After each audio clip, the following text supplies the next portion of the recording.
Dear Heavenly Father, we thank you for this new morning that you've given us. Lieber himmlischer Vater, wir danken dir für diesen neuen Morgen, den du uns geschenkt hast. We thank you that we gather here together to study your word. Danke, dass wir uns hier versammeln können, um dein Wort zu studieren. Please help us to concentrate on your word and to be attentive. Hilf uns, dass wir uns auf dein Wort konzentrieren können und aufmerksam sind. And please be with us on this day to follow your lead. Und bitte sei mit uns am heutigen Tag, dass wir dein Wort befolgen können. We ask and thank you in Jesus' name. Wir bitten und danken dafür in Jesu Namen. Amen. Amen.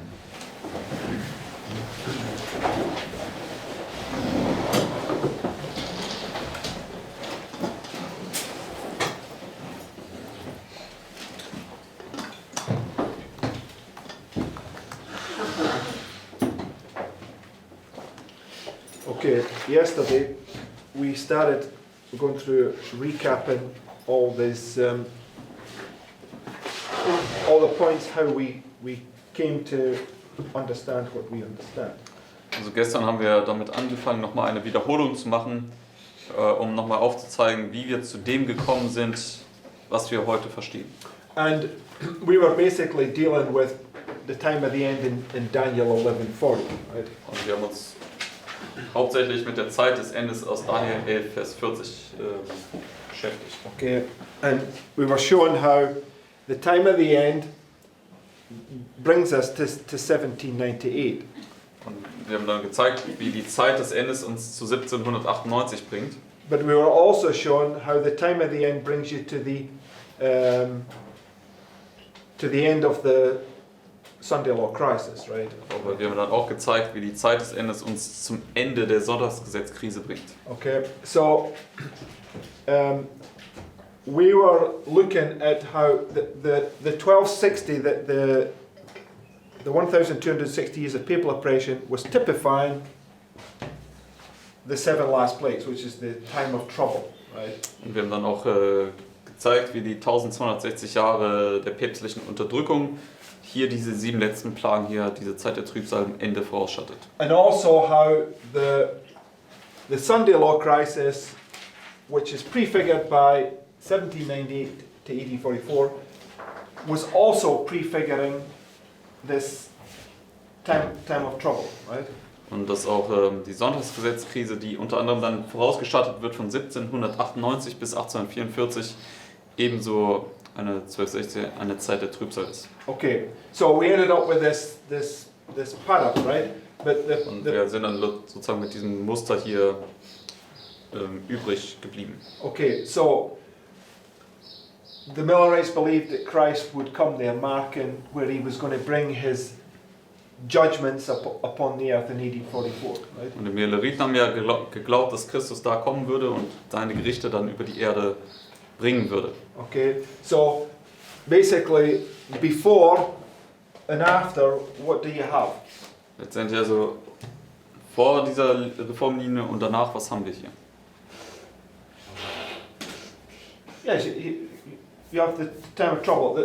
The 1260 is the time of trouble marked in Matthew 24, right? Wir haben eine Zeit der Trübsal am Anfang und am Ende und das ist ja Matthäus 24 unter anderem. Das ist eine Zeit der Trübsal, sagt. Right, she says that that time of trouble there, that time of great tribulation was the 1260, right? Sagt, die Zeit der Trübsal, diese große Drangsal aus Matthäus 24 war die 1260. Okay, so just look at that parallel. What do we have right there? Also wenn man einfach das Muster anschaut, was haben wir dort? Yes, already in this big fractal you have 2 times of trouble followed by a little time of peace in the middle, right? Deswegen in diesem großen Fraktal gesehen hätte man dann hier 2 Zeiten der Trübsal am Anfang und am Ende und in der Mitte hier eine kleine Zeit des Friedens. And what was the purpose of this time right here? Und was war der Sinn und Zweck von dieser Zeit hier?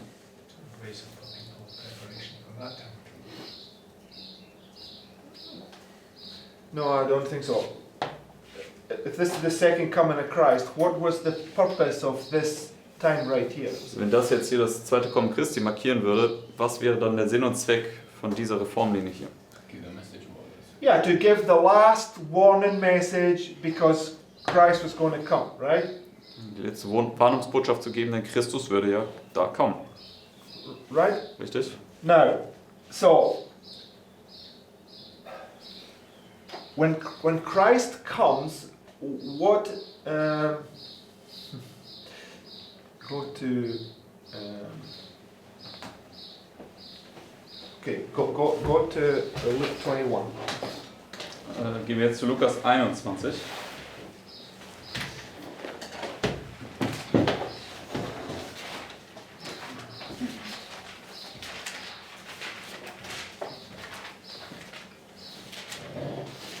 Now, we just established that this is the first time of trouble spoken of in Matthew 24, right? The wars and rumours of wars was prefigured by the 1260 years of papal oppression, right?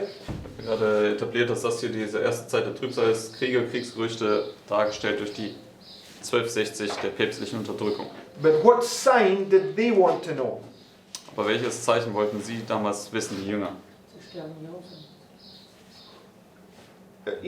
Yeah, but they didn't. Yes, they want to know when these things shall be, and what's the sign of thy coming and the end of the world, right? Sie wollten fragen, wann werden diese Dinge sein und wann wird dein Kommen sein und das Ende der Welt. Right? Richtig? Okay, so go to Luke 21 and verse 25. Gehen wir zu Lukas 21, Vers 25. It says, and there shall be signs in the sun and in the moon and in the stars, and upon the earth distress of nations with perplexity, the sea and the waves roaring, men's hearts failing them for fear, and for looking after those things which are coming on the earth. For the powers of the heavens shall be shaken. Then shall they see the Son of Man coming in a cloud with power and great glory. Right? And when these things begin to come to pass, then look up and lift up your heads, for your redemption draweth nigh. Bis Vers 28. So, if the Millerites were correct, where would this sign have been taken place? Also wenn die Milleriten richtig gelegen hätten, wo wäre dann dieses Zeichen erfüllt? In ihrer Zeit damals. Now, if the Millerites had been correct, so here, right, October 26th. Es wäre am 22. Oktober erfüllt worden. Right? Shaking of the heavens and the earth, because this was when this began to happen. Lift up your heads, Christ is on his way to come and get you, right? Also wenn das hier passiert, diese Erschütterung des Himmels und der Erde, dann erhebt eure Häupter, denn Christus ist auf dem Weg zu kommen. Richtig? Right? Okay. But okay, so Daniel 11:40, right? The first part is 1798, right? Daniel 11, Vers 40, da ist der erste Teil 1798. Right. So this takes us down to 1989, right? Das bringt uns dann hier zu 1989. Brings us right down to the Civil Sunday Law. Unsere Reformlinie würde uns dann hinabbringen zum zivilen With Sonntagsgesetz. the seven thunders, right? First and second angels' messages are repeating, right? Wo die 7 Donner sich unter der ersten und zweiten Engelsbotschaft wiederholen. Now we know that this history from 1989 to the Civil Sunday Law is not the perfect fulfillment, it is just a type repeating, right? Und wir wissen aber auch, dass die Geschichte hier von 1989 bis zum zivilen Sonntagsgesetz nicht das Sonntagsgesetz ist. Es ist einfach nur ein Typus, der sich hier wiederholt, also die Miller-Geschichte wiederholt. Why does it need to repeat? Und warum muss die Miller-Geschichte sich wiederholen? Because at the moment there's nobody who went to the first and second in this message. Yes. Tanya intended it. Right. Weil es momentan ja keinen gibt, der durch irgendwie die erste und zweite Engelsbotschaft bereits gegangen ist, deswegen kann keiner die dritte geben. Okay, so when the Millerites had gone through this experience, right, and had the disappointment right here, they were then ready, right, to go forward and go into their, basically begin to be tested by the Sabbath and go forward to the world, right? Also es war letztendlich hier, nachdem die Milleriten durch die erste und zweite Engelsbotschaft hindurchgegangen sind, hatten sie dann diese Enttäuschung und nachdem sie diese Enttäuschung durchlebt haben, waren sie dann letztendlich vom Sabbat oder durch den Sabbat geprüft und später konnten sie auch dann an die Welt gehen.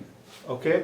So, when the church became in its Laodicean condition, Sister White says that this history had to be repeated, right?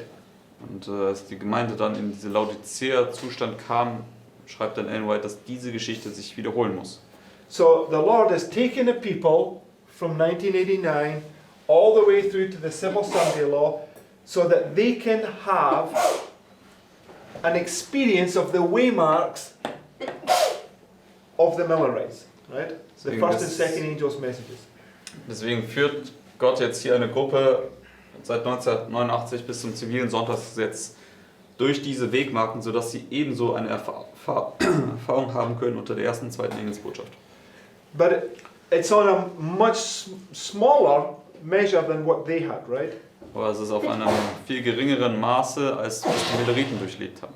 Because the Lord is going to really do what he did in the Millerite time period with the church, right? When you come to the time period where the church is going to be tested. Denn der Herr wird letztendlich das, was er damals mit den Milleriten getan hat, dann tun, wenn wir zu der Linie der Gemeinde kommen. Okay, so we know that 1798 and 1989 down to October 22nd in the Civil Sunday Law, Wir müssen also 1798 oder 1989 hinab bis zum 22. Oktober bzw. zum zivilen Sonntagsgesetz. right, is just prefiguring the last reform line from the Sunday Law to the final review for one group, from the Sunday Law to the final review for the last group. Schaltet lediglich die letzte Reformlinie voraus, die dann vom Sonntagsgesetz ist bis zur finalen Untersuchung und die zweite Phase des Sonntagsgesetzes bis zur finalen Untersuchung. Right? We know that Sunday law crisis is at 1260. Und wir wissen, dass eine Sonntagsgesetzkrise eine 1260 darstellt. What do we now see? Und was können wir jetzt hier sehen?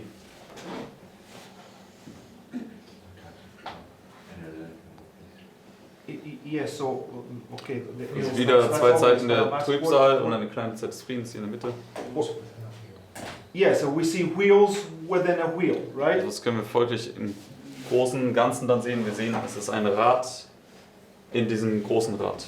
Right, so trouble, trouble, time of peace, right?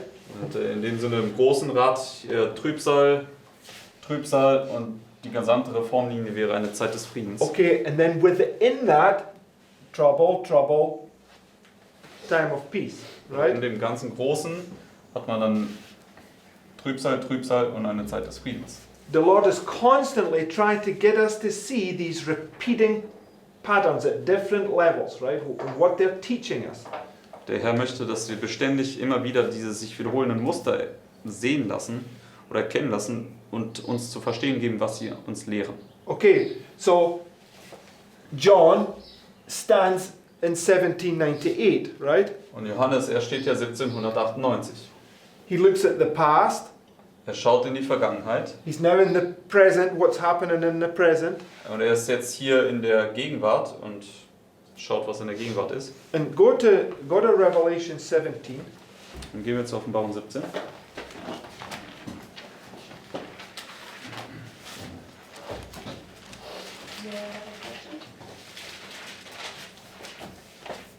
Was you're also standing at the final review.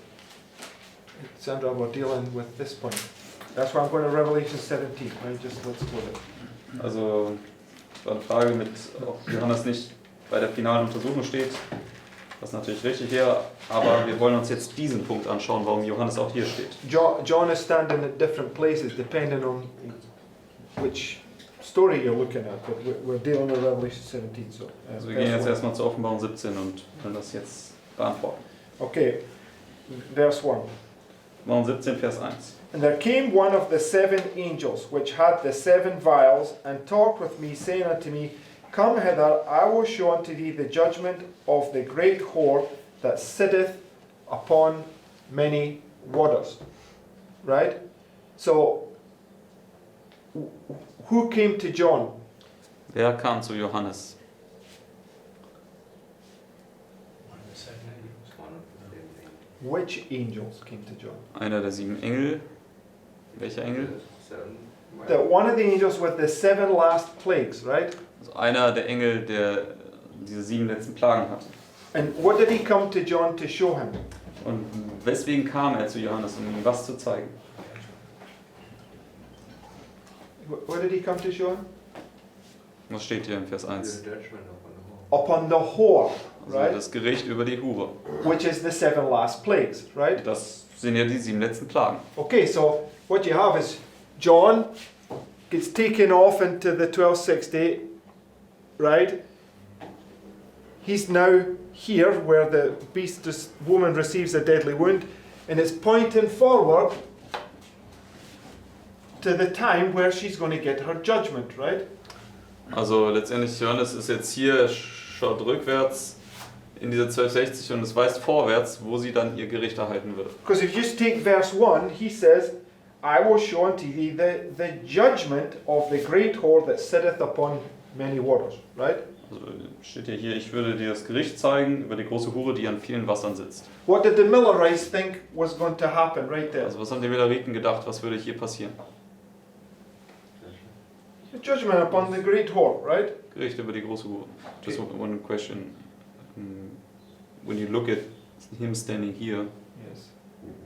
the judgment would be after this time. I'm not arguing that point. I'm going by what it says right here, right? What did the Millerites expect to happen right here? Yes, but still you Lord- cannot Lawrence- mix the fractions. Right? I'm not denying, you just follow what I'm doing, right? Okay. October 22nd, what did the Millerites expect was Also going to happen? am 22. Oktober, was haben die Milleriten geglaubt, was da passieren wird? Yeah, the judgment was going to come upon the world, right? Das Gericht, dass das über die Welt kommen würde. But because this, right, if you parallel Daniel 11:40, is also 1989, right? And 1798 and 1989, what do they typify? Und Daniel Vers 40 verbindet ja 1798 und 1989 und was schaffen die voraus? It's the Sunday law crisis, right? Die Sonntagsgesetzkrise. Okay, so the Sunday law crisis would be at the end here where the punishment would come, right? Und wenn das die Sonntagsgesetzkrise darstellen würde, dann wäre ja hier am Ende der Sonntagsgesetzkrise die Bestrafung. Okay, so I'm not moving John, I'm just, rather than putting things out on a big delineation, I'm showing you that the Lord has shown us things at different levels, right? Also ich möchte Johannes nicht bewegen, aber ich möchte einfach zeigen, dass es verschiedenen Ebenen darzustellen ist. Because the judgment that he shows here, if you just go in Revelation 17, right? Das Gericht, was er uns hier zeigt, wenn wir zu Offenbarung 17 kommen, Go to verse 12. gehen wir da zu Vers 12. It says, And the 10 horns which thou sawest are 10 kings which have received no kingdom as yet, but receive power as kings 1 hour with the beast. These have one mind and shall give the power and strength unto the beast. Right? So we know that that's at the Sunday law, right? That they do that. Also wir wissen, dass hier diese Verse, die wir gerade gelesen haben, am Sonntagsgesetz sich erfüllen. Verse 14. Vers 14. These shall make war with the Lamb, and the Lamb shall overcome them, for he is Lord of lords and King of kings. And they that are with him are called and chosen and faithful. And he said unto me, The waters which thou sawest where the horse sitteth are people and multitudes and nations and tongues. And the 10 horns which thou sawest upon the beast, these shall hate the whore, and shall make her desolate and naked, and shall eat her flesh and burn her with fire. For God hath put in their hearts to fulfill his will, and to agree to give their kingdom unto the beast until the words of God shall be fulfilled. Bis Vers 17. So, what was the judgment that the angel came to show John? Also was war das Gericht, was hier der Engel dem Johannes gezeigt hat?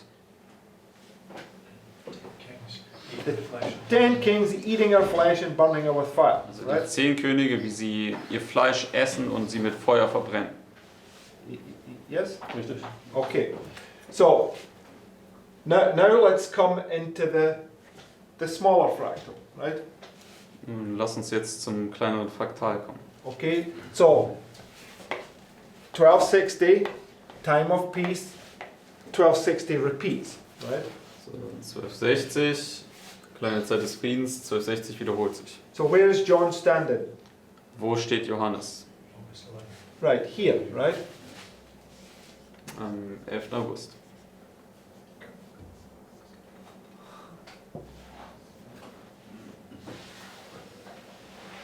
So John is looking at this time of trouble, right? He's looking at the past, Also Johannes schaut jetzt hier zurück in diese Zeit der Trübsal, er schaut in die Vergangenheit. right? This is the present, and he's pointing forward to the future, right? Where it's going to repeat, right? Also das ist dann hier die Gegenwart, diese kleine Zeit des Friedens. Und er schaut in die Zukunft, wenn sich diese Sonntagsgesetzkrise wiederholt. He's pointing forward. He's been shown this punishment that's going to come upon them at the end, right? At the final review. Wird dann hier diese Bestrafung hier am Ende gezeigt, in der finalen Untersuchung. Yes, everybody follow? Kann jeder folgen? Say now yes or no, or forever hold your peace, right? Okay, so the Lord is always trying to show us repeating patterns, right? Der Herr versucht uns immer wieder wiederholende Muster zu zeigen. When it says that all the prophets are speaking about the end of the world, then every illustration in past history that's marked in the Bible and also sacred history is illustrating the end of the world. Die gesamte Bibel, sie spricht ja über das Ende der Welt, deswegen alle Geschichten der Bibel, sie illustrieren letztendlich also das, was hier am Ende der Welt passiert. Okay, so anyway, we come down to the end of the world, to the Sunday law, right? Aber wenn wir hier ans Ende der Welt kommen, hier zum Sonntagsgesetz, You have 1, 2, 3, 4, 5, 6, 7 thunders. und dann haben wir hier diese 7 Donner. The 7 thunders is a delineation of events that leads down to the close of human probation. Und die Right? 7 Donner sind eine Darstellung von Ereignissen, die dich hinabführen bis zum Ende der Gnadenzeit. Right? So, when you understand that when you look at this big fractal, right, you got 2 times of trouble with the time of peace, right? Also wenn du dir das große Fraktal anschaust, diese 2 Zeiten der Trübsal hier und dann die Reformlinie als die kleine Zeit des Friedens nimmst, It teaches us that in this time period here is where the gospel message is going to go forward unhindered, dann right? lehrt uns das, dass die Evangeliumsbotschaft in dieser Zeit hier ungehindert vorwärts gehen kann. Okay. But when you understand that this illustration here is also teaching us about these 2 times of trouble with a little time of peace, right? Aber wenn wir verstehen, dass diese Darstellung uns aber ebenso diese Wahrheit lehrt, dass es 2 Zeiten der Trübsal gibt mit einer kleinen Zeit des Friedens hier, Then you have 538 to 1798, 538 to 1798. Just repeating, right? einfach zweimal hier 538 bis 1798 und das wiederholt sich hier dann bei der zweiten Phase des Sonntagsgesetzes. Right? Richtig? So if this is typifying a little time of peace, what is it right here? Also wenn das also eine kleine Zeit des Friedens vorausschattet, was ist dann das hier? Yeah, 1798 to 1844, right? Dann ist das ebenso hier eine kleine Zeit des Friedens von 1798 bis 1844. Okay, and this is what I was trying to show before, that it's where the United States rises up after the nations have been. Sister White has this quote that talks about the nations that are all in this time of trouble here. They're coming out of the sea, but here comes out a nation out of the earth, right? In a peaceful time, right? Also das ist, was ich auch letztens versucht habe zu zeigen, dass letztendlich hier diese Nationen hier in einer Zeit der Unruhe aufkommen, wohingegen dann hier die USA in einer Zeit des Friedens aufsteht. Okay. So, Would that then also make this time of trouble 1844 to 1989?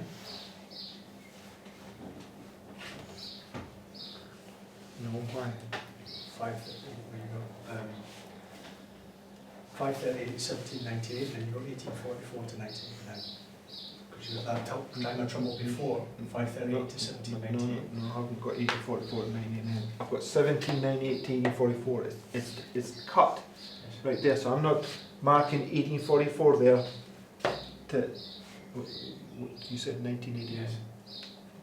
Why not? It's the same as that. 538 to 1798, the time of trouble before the big fractal.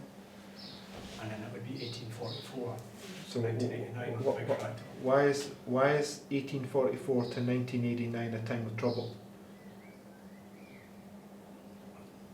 Because 1844 begins there and the time of trouble begins there. Can I- 538 begins there and the time of trouble ends in 1798. What's that? I'm still not getting what you're saying. Why is 1844? Show me how 1844 to 1989 was a time of trouble. Because 1989. Not because of anything here. Just explain to me. Show me. Repeating pattern, 1989. No. Well, this is my only answer, so it might be wrong, but I'm going to give you my only answer. 1989, the Civil Sunday Law is a type Scott, of peace. 1844 to 1989 has happened. Yeah. It's gone off. Show me how it was a time of trouble. It's got to be illustrated by something happening. How was 1844 to 1989, if anything, was a time of peace? Oh, 1798 to 538 to 1798, the Bible was in obscurity, and it's the same with 1844 to 1989. It's just gone into darkness. It's the same. No, I'm not going to go there. Right. Anyway, let's.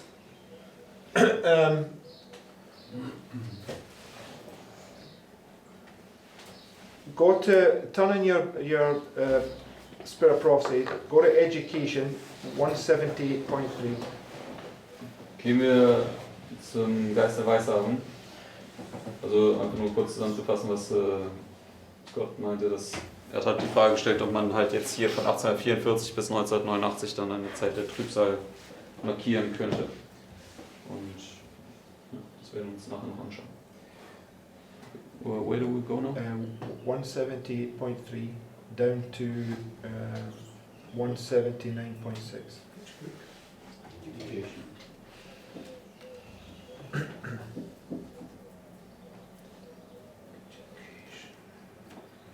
178. I can just. I'll post it in German.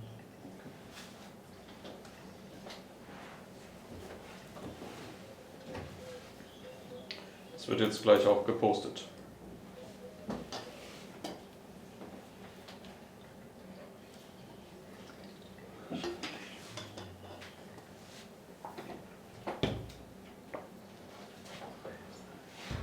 Okay.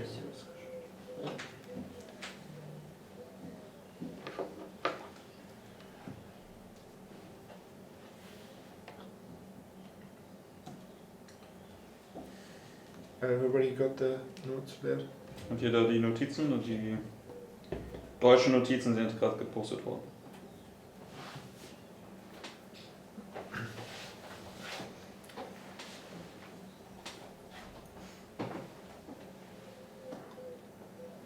It says, the history which the great I Am has marked out in his word, uniting link after link in the prophetic chain, from eternity in the past to eternity in the future, tells us where we are today in the procession of ages, and what may be expected in the time to come. So, according to the Spirit of Prophecy, what is it that tells us that's going to come? Also gemäß dem Geist der Weissagung, was sagt es hier, was wird kommen? Oder was zeigt letztendlich das Wort auf, was kommt? The history or the chain from eternity past to eternity future. Basically the past. Yeah, the past is going to tell us what's coming in the future, right? Und letztendlich sagt sie hier, dass die Vergangenheit uns zeigt, was auch in der Zukunft kommen wird. So the eternity past is telling us what's going to come, because there's no new thing at the end of the world, right? Also die ewige Vergangenheit wird uns zeigen, was kommen wird, denn es gibt nichts Neues unter der Sonne. And the next sentence says, all, and I'll repeat that, all means all, that prophecy has foretold as coming to pass until the present time has been traced on the pages of history, and we may be assured that all which is yet to come will be fulfilled in its order. Right? Also, wir haben den zweiten Satz nochmal gelesen und vorhin das Wort alles dort betont. So, what is it that's given us an assurance of what's going to come? Also was gibt uns eine Sicherheit von dessen, was kommen wird? History.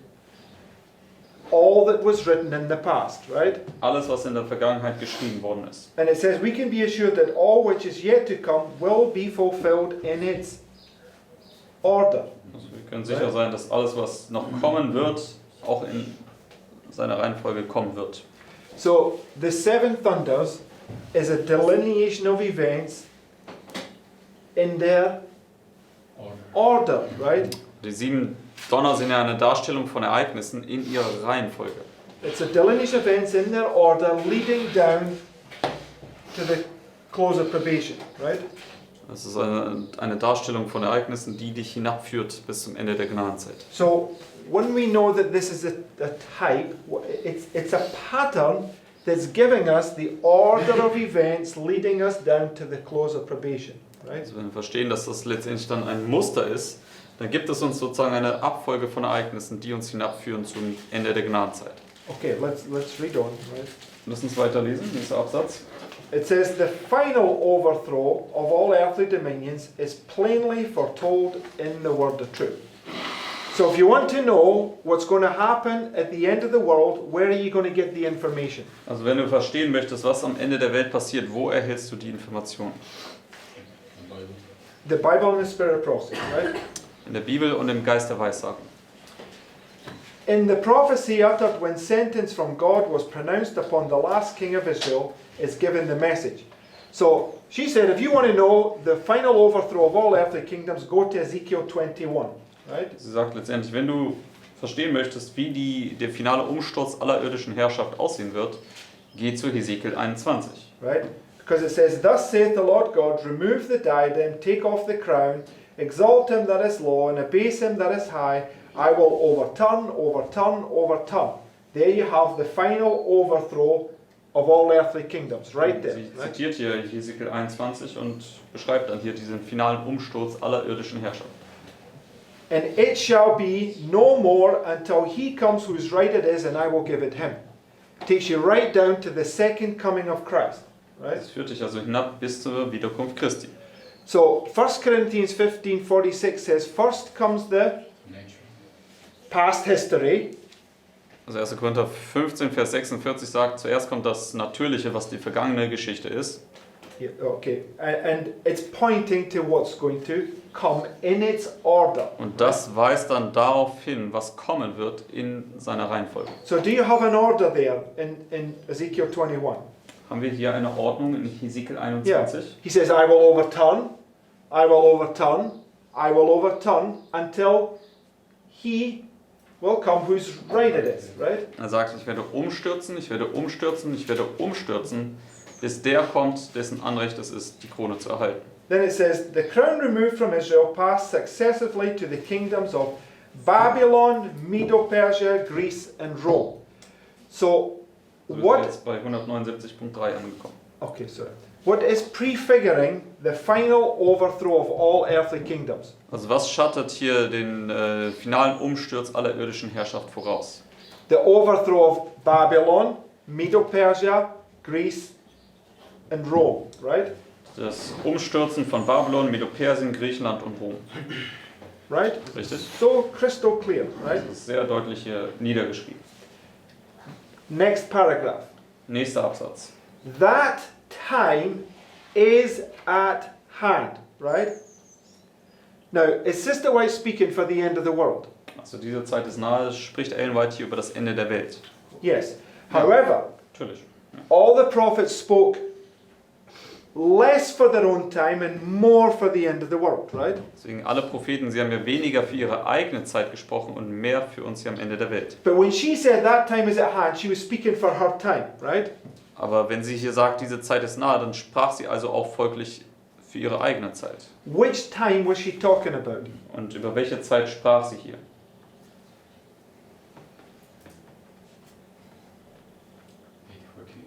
Yes, 1848, right? 1848. And 1848 typifies the Sunday law crisis, right? 1848 schattet die Sonntagsgesetzkrise voraus. So she's talking about the signs that were taking place in her time is marking the final overthrow of all earthly kingdoms, right? Sprach dann über die Zeichen, die zu ihrer Zeit stattfanden, dass es diesen finalen Umsturz aller irdischen Herrschaften kehrte. The next thing she says is today the signs of the times declare that we are standing on the threshold of great and solemn events. So there was something happening in her time that was telling her exactly where she was in prophecy, right? Es fand etwas in ihrer Zeit statt, was ihr dann gesagt hat, wo sie sich in der prophetischen Geschichte befinden würde. Everything in our world is in agitation. Before our eyes is fulfilling the Saviour's prophecy of the events to precede his coming. Ye shall hear of wars and rumours of wars. Nation shall rise against nation and kingdom against kingdom. There shall be famines and pestilence and earthquakes in diverse places. What time period is that? Welche Zeit ist das hier? We mentioned it already this morning. What time period is she referring back to? Auf welche Zeit weist sie hier zurück? Come on, guys. Just waking up, please. We spoke about this morning. I took Matthew 24. Where did I say that it pointed to? Also wir haben zum Beispiel über Matthäus 24 heute gesprochen und worauf wies Matthäus 24 hin? To the 1260, right? Auf die 1260. Because it's marked in Matthew 24 as this great tribulation, right? Das wird in Matthäus 24 wird diese 1260 als diese große Drangsal beschrieben. So what is she saying is now repeating. Was sagt sie jetzt? Was wiederholt sich hier? The 1260 from 538 to 1798, right? 1260 von 538 bis 1798. Right? Stimmt's? Okay. Now, when we, I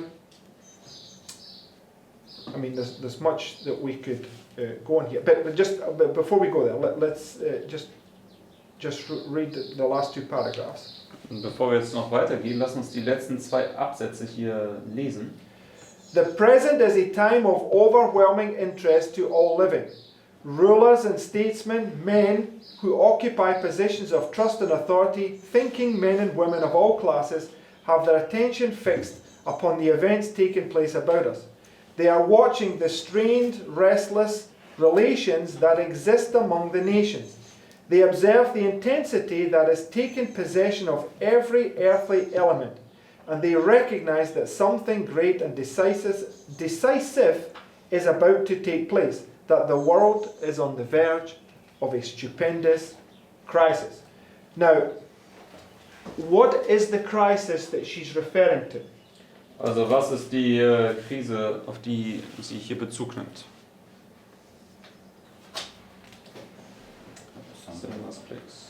No, come on, it's not the symbol. In Desire of Ages, when Christ is laying out the events, there was two crises that they put together in that thing, and it was the second coming and the destruction of Jerusalem. Also in Matthäus 24, als Jesus diese Endzeitrede hält, sagt Ellen White im Leben Jesu, dass er diese zwei großen Krisen zusammengetan hat, nämlich die Wiederkunft Christi und die Zerstörung Jerusalems. So it says these signs, when this begins to happen, is telling you that you are on the verge, because it's pointing forward to the second sign, right? Diese Zeichen, sagt sie, sagen dir, dass du hier an dieser Schwelle bist, zu dieser großen Krise, die dann kommen wird, unter den 7 letzten Plagen. Right? She said the present is a time of so now. Yes, but and it's pointing forward, right? Yes. So. Die gegenwärtige Zeit ist hier eine Zeit der Unruhe oder des Krieges und das weist dann vorwärts auf diese Krise, die bevorsteht. And the next paragraph says, angels are doing what? Nächster Absatz, 179.6. Now restraining the winds of strife. Was tun die Engel hier? Sie zügeln jetzt die Winde des Streites. Okay, So she says that the final overthrow of earthly kingdoms is now taking place right before their eyes, right? Sie sagt jetzt hier, dass dieser finale Umsturz aller irdischen Herrschaft hier vor ihren Augen stattfindet. And what was the final overthrow of all earthly kingdoms? Und was war das? Was war dieser Umsturz? The overthrow of Babylon, Medo-Persia, Greece, and Rome, right? Der Umsturz von Babylon, Medo-Persien, Griechenland und Rom. And these things are to happen in their order, Und right? diese Dinge sollten in ihrer Reihenfolge stattfinden. And she says that the four winds are now being restrained, right? Und sie sagt, die 4 Winde, sie werden jetzt gerade zurückgehalten. Okay. Go to Daniel chapter 7. Gehen wir jetzt zu Daniel Kapitel 7. And these are all things we know, but we need to be told them over and over and over again, right? Das sind alles Dinge, die wir an sich bereits wissen, aber wir müssen sie immer und immer wieder zu hören bekommen. Verse 2. Daniel 7, Vers 2. Daniel speaking said, I saw in my vision by night, and behold, the four winds of the heaven strove upon the great sea. What does Daniel see? Also was sieht Daniel hier? Four winds striving, right? 4 Winde, die jetzt hier wehen. And verse 3. Vers 3. And four great beasts came up from the sea, diverse from one another. Right? So, who are these four beasts? Wer sind diese 4 Tiere hier? Babylon, Medo-Persia, Greece, and Rome. Right? Babylon, Medo-Persien, Griechenland, Rom. So, Daniel speaking less for his own time than for our own day. Where's Daniel pointing to? Also Daniel spricht weniger für seine eigene Zeit als für unsere Tage. Worauf weist Daniel hier hin? To To the Sunday law, where the four winds begin to blow, and yet the Lord says, hold, hold, hold, hold. Right? Er weist auf das Sonntagsgesetz hin, wo die 4 Winde wehen werden, aber der Herr dann 4-mal haltet sagt. Right? Richtig? Now, so when we do this, right, when we bring this time period, Babylon, Medo-Persia, Greece, and Rome, what is she paralleling those four kingdoms to? Also wenn wir jetzt hier Babylon, Medo-Persien, Griechenland, Rom hineinplatzieren können, womit setzt Ellen White dann diese 4 Königreiche parallel? Oder vergleicht sie, womit? No, that's what she says it is. That's not a parallel. That is the event. I'm asking, there's an event here. What is she paralleling that event to? Right? Das ist ein Ereignis hier und womit setzt sie das parallel? Okay, everything's brought line upon line, right? Alles müssen wir Linie auf Linie zusammenfügen. This is a time period. Is a time period that's marked in history by an event, right? Also das ist ja eine Zeitspanne, die durch ein Ereignis dargestellt ist. Right. What time period did we say that this was marking? Und welche Zeitspanne markiert das? Was haben wir hier gesehen? The 1260, right? 1260. From 538 to 1798, Von right? 538 bis 1798. So when she says that this mark in Babylon, Medo-Persia, Greece, and Rome coming up, and it's the Sunday law crisis, what's she paralleling that with? Also wenn sie hier sagt, dass es jetzt hier markiert Babylon, Medo-Persien, Griechenland und Rom, wie sie aufkommen, und es ist die Sonntagsgesetzkrise, womit wird das also dann parallel gesetzt? Yeah, the 1260, right? Das markiert also dann die 1260. So Daniel and Revelation is one book, right? Daniel und Offenbarung ist ein Buch, richtig? So go to Revelation 13. Gehen wir jetzt zur Offenbarung 13. And these are these points that you must have molded into your brain, right? Das sind diese Punkte, die wirklich in euren Verstand eingraviert werden müssen. In verse 1. Offenbarung 13, Vers 1. So on this card right here, it says here, visions of Daniel and John, right? Auf dieser Karte steht jetzt hier Vision von Daniel und Johannes. And Daniel and John is basically the same prophet, right? They're both teaching the same things, right? Und Daniel und Johannes sind letztendlich ein und derselbe Prophet, sie lehren dasselbe. So we just seen where Daniel was standing, and now we're going to look where John is standing, right? Nun, wir haben eben gerade gesehen, wo Daniel sich befand, und jetzt werden wir uns anschauen, wo Johannes sich befindet. It says, And I stood upon the sand of the sea, and saw a beast rise up out of the sea, having 7 heads and 10 horns, and upon his horns 10 crowns, and upon his heads the name of blasphemy. Right? So Daniel saw 4 beasts coming up out of the sea. What does John see? Und Daniel sah ja, wie 4 Tiere aus dem Meer aufkamen. Was sieht hier Johannes? One beast that looks like Well, you know, just from this verse, what does he see? Basierend auf diesem Vers, was sieht er? a beast, right? He sees a beast coming up out of the sea, Sieht, wie right? ein Tier aus dem Meer aufkommt. Now, we know that this is marking the papacy, right? Wir wissen, das markiert ja das Papsttum. So John here is talking about 538 to 1798, right? Also Johannes spricht also folglich hier von 538 bis 1798. Whereas Daniel's talking about Babylon, Medo-Persia, Greece and Rome. Wohingegen Daniel von Babylon, Medo-Persien, Griechenland und Rom gesprochen And hat. Sister White takes those two thoughts and she just melds them together, right? Ellen White nimmt diese beiden Gedanken und vermischt oder verschmilzt sie zu einem. Okay, now just let's read on in Revelation 13. Lass uns weiterlesen hier in Offenbarung 13, Vers 2. And the beast which I saw was like unto a leopard, and his feet were as the feet of a bear, and his mouth as the mouth of a lion, and the dragon gave him his power, seat, and great authority. How many beasts do we see that are part of this one beast? Wie viele Tiere sehen wir hier, die Teil sind dieses einen Tieres? 4. The same 4 beasts that Daniel saw coming out of the sea, right? Letztendlich dieselben 4 Tiere, die wir auch gesehen haben, die Daniel gesehen hat, wie sie aus dem Meer kamen. So what is Daniel and John doing? Also was machen Daniel und Johannes? They're joining together the exact same points as Sister White is joining together, right? Also sie verbindet hier genau dieselben Punkte, die auch Johannes und Daniel zusammenfügen. Because when you go to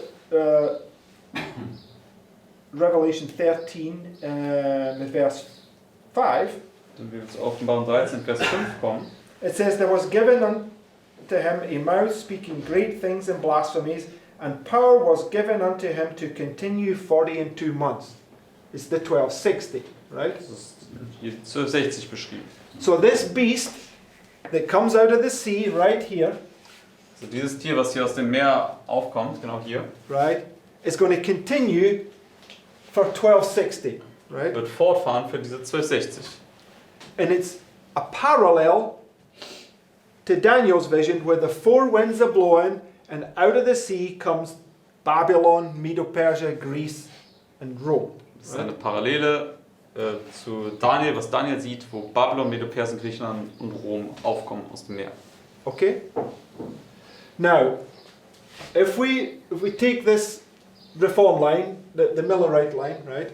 Wenn wir also diese Reformlinie hier anschauen, und zwar die Linie der Milleriten, And we parallel it to Moses' line, und das parallel setzen mit der Linie von Mose, right? At the beginning of the line there you have Pharaoh da haben wir am Anfang der Linie Pharao markiert. making a death decree, right? Also in der Linie von Mose haben wir dann Pharao, wie er ein Todesdekret erlässt. And then at this line you have this new Pharaoh, was this Assyrian that was oppressing God's people, right? Und dann haben wir an der Wegmarke hier, basierend auf der Linie von Mose, diesen neuen Pharao, der jetzt ein Assyrer war und Gottes Volk unterdrückt hat. Right? You already have the line in past history marking the 2 Sunday law crisis for us, right? Da kann man direkt in dieser vergangenen Linie sehen, wie der Herr diese 2 Sonntagsgesetzkrisen dargestellt hat. Because it's a delineation of events leading down to the close of this earth's history, right? Das ist eine Darstellung von Ereignissen, die uns letztendlich hinabführt bis zum Ende der Menschheitsgeschichte. And the events come in their order, Und right? diese Ereignisse, sie kommen in ihrer Reihenfolge. Okay, so what message comes here at the Sunday law crisis? Welche Botschaft kommt hier zur Sonntagsgesetzkrise? Yes, but I mean, like, what does it say? Which message? Where would we find it in the Bible? Also was sagt es, welche Botschaft ist das? Okay, now Wo finden wir das in der Bibel? that's all right. Revelation 18 is the question I'm looking. The answer I'm looking for. Also das ist Offenbarung 18. Because of Revelation 10. But the point I'm looking for is it says Babylon is fallen, right? In Offenbarung 18 wiederholt ja die Botschaft, Babylon ist gefallen, ist gefallen. Now, in Millerite history, you get to October 22nd, it says, not yet can it be said that Babylon is fallen. It's pointing forward to the Sunday law. Right? Also in der Miller-Geschichte sagt Ellen White letztendlich, konnte man noch nicht sagen, dass Babylon wirklich völlig gefallen ist, sondern es weist vorwärts auf das Sonntagsgesetz. Same in our history from 1989 to the Civil Sunday Law. Not yet can it be said Babylon is fallen. It's just a repeat of Millerite history, right? Dasselbe gilt dann für unsere Geschichte von 1989 bis zum zivilen Sonntagsgesetz. Da kann man auch noch nicht sagen, dass Babylon völlig gefallen ist, sondern es weist ebenso vorwärts auf das Sonntagsgesetz. They are just typifying this event right here, this Sunday law crisis, right? Es schattet letztendlich hier dieses Ereignis voraus, hier diese Sonntagsgesetzkrise. 1989, Pope John Paul and Ronald Reagan came together, typifying the Sunday law. Right? 1989, da kam ja Papst Johannes Paul II. Und Ronald Reagan zusammen und das hat das Sonntagsgesetz vorausgeschattet. But when the Sunday law comes, Babylon is fallen, right? Aber wenn das Sonntagsgesetz kommt, dann ist Babylon gefallen. Right. So go to this next quote. Turn in your spirit process to third selected messages 406. Wir gehen jetzt zum weiteren Zitat. Just paragraph 1. So just 3SM 406. 3SM 46.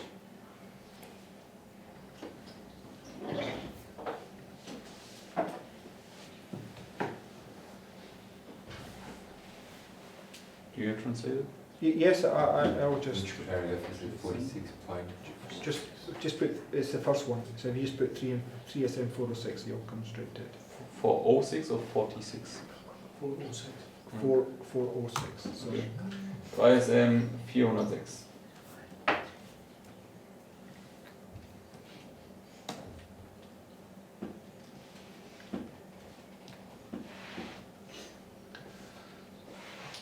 Das Deutsche ist jetzt auch dann im Livestream.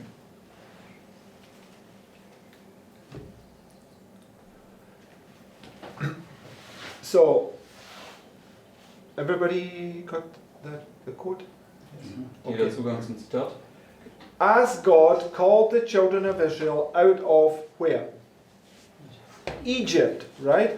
So wie Gott die Kinder Israels vorausgerufen hat aus Ägypten heraus. That they might keep his Sabbath, so he calls his people out of Babylon, that they may not worship the beast or his image.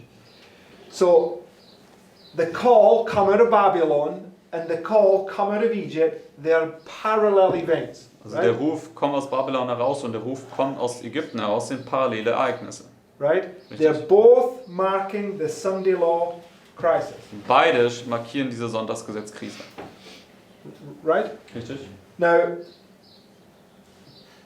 go to 1 Testament 268. Gehen wir zum ersten Band der Zeugnisse, 268, Paragraphs 1 and 2. die Absätze 1 und 2. This will be the last quote I think we'll look at. Das wird dann jetzt erstmal das letzte Zitat sein, was wir uns heute Morgen anschauen werden. 1T 268.1 und 2.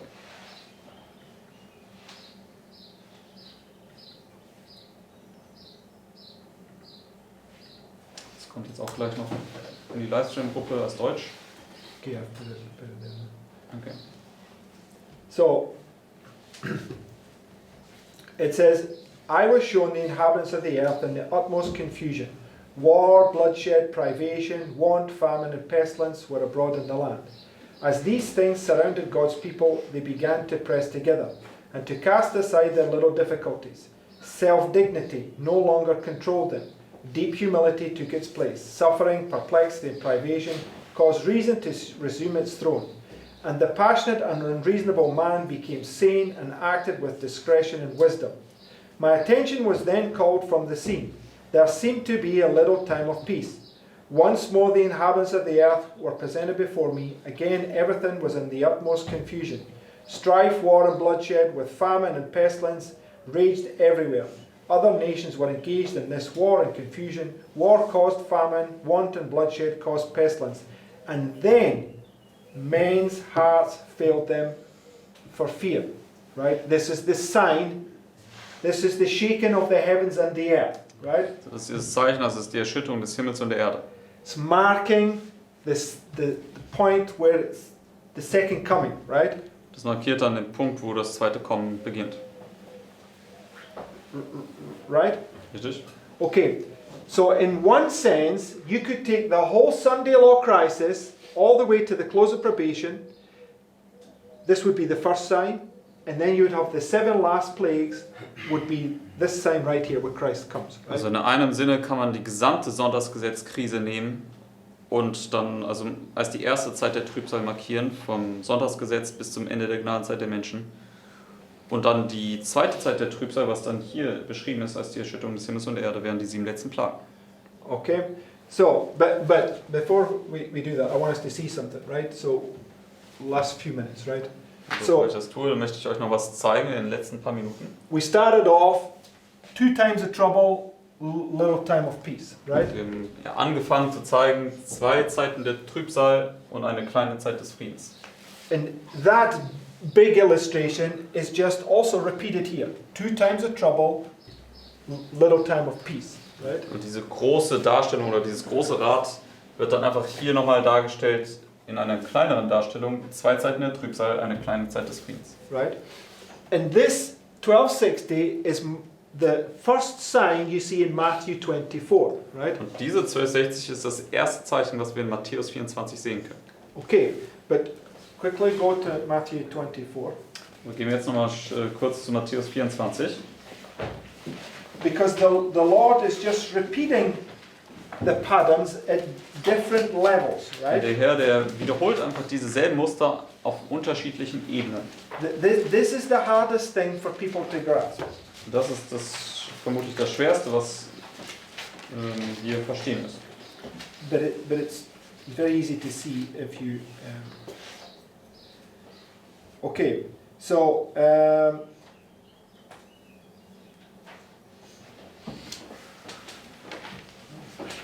one second. Right, so... Verse 15. Matthäus 24 beginnen wir in Vers 15. When ye therefore shall see the abomination of desolation spoken of by Daniel the prophet. That's when church and state come together in Daniel 11:31, right? Also hier diese Gräuel der Verwüstung, der vom Propheten Daniel erwähnt ist, das ist Kirche und Staat, wie sie 538 zusammenkamen. It marks the beginning of the 1260, right? Und das markiert dann den Anfang der 1260. So Christ takes this great tribulation, points us to the book of Daniel where you see this Sunday law crisis beginning. Right? Also Christus nimmt hier die große Trübsal und verweist uns auf das Buch Daniel, wo man dann die Sonntagsgesetzkrise sieht, wie sie dort anfängt. In verse 21. Vers 21. For then, right? Weil dann, When and then. wenn, dann. For then shall be great tribulation, such was not since the beginning of the world to this time, nor shall ever shall be. Then come down to verse 29. Und jetzt springen wir hier hinab zu Vers 29. It says, immediately after the tribulation of those days shall the sun be darkened, and the moon shall not give a light, and the stars shall fall from heaven. What sign is this? Welches Zeichen ist das jetzt hier? Sorry? Yeah, the shaking of the heavens and the earth, Die right? Erschütterung des Himmels und der Erde. It's marking the sign that we read in Luke 21 when Christ is going to come, Das right? markiert das Zeichen, das wir in Lukas 21 auch gelesen haben, wo Christus kommen würde. Okay. So, now we know that this immediately after the tribulation marks the 25 years that were cut short, right? Wir wissen, dass dieser Punkt hier, wo es steht, unmittelbar nach der Drangsal, sind diese 25 Jahre, die abgeschnitten worden sind. Right. So, let's just deal with this very quickly, right? Here you have the 1260, right? Lass uns das ganz kurz anschauen. Hier haben wir diese 1260. Right? And we understand that this time period here, right, is the 25 years it's cut short, right? Wir verstehen, dass diese Zeit dann hier diese 25 Jahre sind, die verkürzt worden sind. So just let's take the Millerite time period from 1798 to August 11th, 1840, right? Und lass uns jetzt einfach mal die Miller-Zeit anschauen, und zwar von 1798 bis zum 11. August 1840. Right. What is this right here? Was ist das hier? It's the shaking of the heavens and the earth marked in the book of Revelation, right? Da sind ja die Sterne vom Himmel gefallen 1833 und das markiert das Erschüttern des Himmels und der Erde, wie es im Buch Offenbarung dargestellt ist. What does it do for us? Und was tut das für uns? Lots of things, right? Viele Dinge. It's basically taking this right now, this would be this whole thing right here, right? Deswegen letztendlich kann man sehen, dass das letztendlich diese gesamte Darstellung ebenso ist mit diesen zwei Zeiten der Trübsal.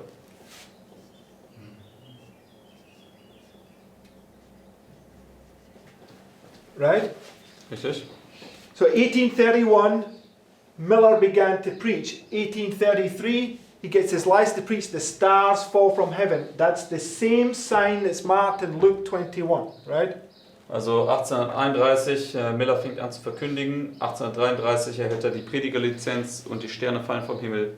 Das ist dasselbe Zeichen, was auch in Lukas 21 markiert ist. So we just have another fractal, right? Deswegen haben wir hier folglich ein weiteres Fraktal von diesem Ganzen. Which is 1260, Und das ist eine 1260. right? Which is marked by Babylon, Medo-Persia, Greece, and the last one is Rome.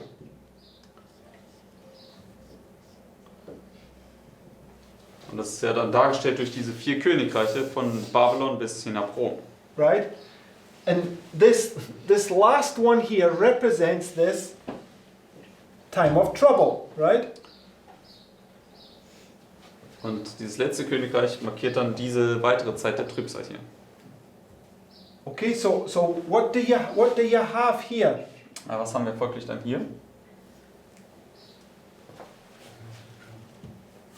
You have this, right? 2 times of trouble with a little time of peace, right? Wir haben nichts anderes als das, was wir auf der allergrößten Darstellung zu finden haben, nämlich diese 2 Zeiten der Trübsal mit dann hier dieser kleinen Zeit des Friedens in der Mitte. Right? Richtig? And when the 7 last plagues begin to fall, when you get to the end of the 7 last plagues, who comes? Und wenn die 7 letzten Plagen anfangen zu fallen, wenn du zum Ende der 7 letzten Plagen kommst, wer kommt dann? Angel of Revelation 10. Christ comes, right? Christus kommt. Because the angel of Revelation 10, the angel of, or should I say 9/11, what does 9/11 prefigure? Also Engel aus Offenbarung 10 oder der 11. September. Ja, was stellt zum Beispiel der 11. September dar? This is the day of the Lord, is when Christ comes and he's going to smash all the cities to pieces. Das ist ja der Tag des Herrn. Das ist, wenn Christus kommt und all diese Städte zu Staub machen wird. Right? Richtig? So, when we understand this, right, it gives us another pattern to play with that we can lay other things upon and build upon what we are understanding. Und Right? wenn wir das verstehen, dann gibt es uns ein weiteres Muster, was wir nehmen können und darauf aufbauen können. Now, I haven't done anything of my own. All I've done is lay out the patterns, right, what they point to, and brought them all together, and they naturally give us those things, right? Also ich habe jetzt hier nicht irgendwie meine eigenen Gedanken herangezogen, sondern ich habe einfach das dargelegt, was die Schrift sagt, und ja, die Dinge, die fallen dann natürlich an den Platz, also von sich aus. Okay? Wheels within the wheels within the wheels, right? Das sind die Räder in den Rädern in den Rädern. And this is the vision that the Lord wants us to understand, right? Und das ist letztendlich diese Vision, die der Herr von uns möchte, dass wir sie verstehen. Okay, so we'll leave it now at this point and we'll close for this morning. And tomorrow we're just going to come back we're going to go right from where we are, we're going to lay things on top of it and build, and we will see how these repeating patterns are teaching us things. Right? Also wir werden jetzt erstmal für heute hier das ruhen lassen, aber morgen werden wir dann zurückkommen und das weiter sehen und wie das weiter aufeinander aufbauen wird. Right? Richtig? Okay, let's close it. Dann lass uns mit Gebet abschließen.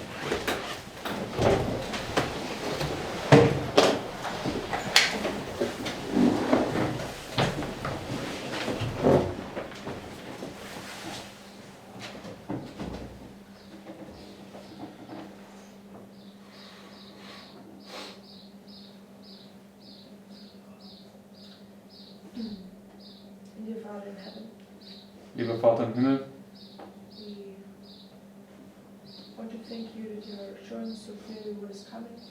wir möchten dir danken, dass du uns so deutlich zeigst, was auf uns zukommt. Help us to fix these points in our lives. Hilf uns, dass wir diese Punkte in unserem Verstand fixieren können. Convict us of our sin and help us to do everything according to your will. Und überführe uns von unseren Sünden und hilf uns, alles zu tun gemäß deines Willens. And give us also light how we should live every day. Und gib uns auch Licht, wie wir jeden Tag leben sollen. And show us what purpose you have with every one of us. Und zeige uns bitte, welche Absicht du mit jedem Einzelnen von uns hast. And I want to ask you for my brothers and sisters who are at their own, on their own. Und ich möchte auch für meine Geschwister bitten, die auf sich selbst gestellt sind. And I want to thank you for everything we can take out of your hands today. Und wir möchten dir danken für alles, was wir aus deinen Händen heute entnehmen können. In Jesus' name. In Jesu Namen. Amen.